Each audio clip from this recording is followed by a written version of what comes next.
I'm here with Matt Trewhella, coach of the Wilston Grange Gorillas. Matt, how are the guys looking this season?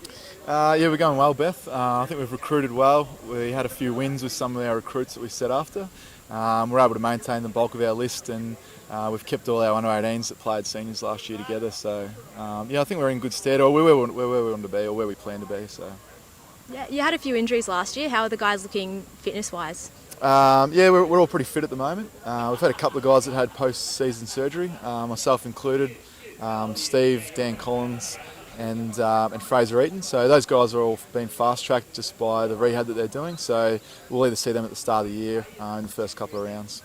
Yeah, you mentioned Steve Britton, last year league MVP. Yep. How important is it for him to string together the majority of a season this year? I think it's probably more important that we start to give him a bit of a chop out.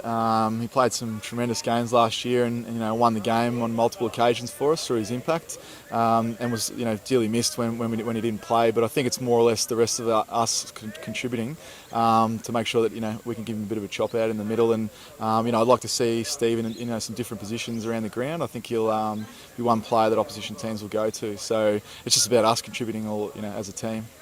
And you had a close finals loss last year to Surfers. Do you think that'll be a motivating factor for the guys this year?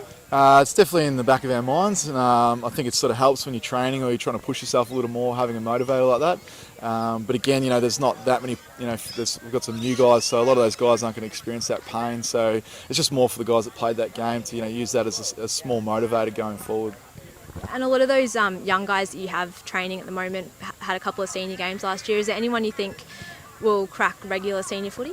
Yeah, I definitely think in our calculations is Dean Edwards. Key forward, he busted a finger late last year, and he would have played the majority of the year. Declan Warren, Dean Warren's kid, he played about 7 games last year for us. And Mackenzie Wise, probably the other one we're looking at. We've also got Liam McIver and Lockie Nixon-Smith that are in our, let's say, in our top 30 in the club. So yeah, they'll be definitely looking to be pushing for round 1. And you're the only playing coach in the competition, and last year was your first experience of that. What did you take out of that year? When I'm playing, I'm just a player, and when I'm coaching to coach, I learned a lot off the guys that I had from the bench. I don't think it's an advantage or a disadvantage, but probably for myself, I can contribute on the ground, and I've got a bit more control than some of the older coaches that are around. And you think you're going to kick some bags this year?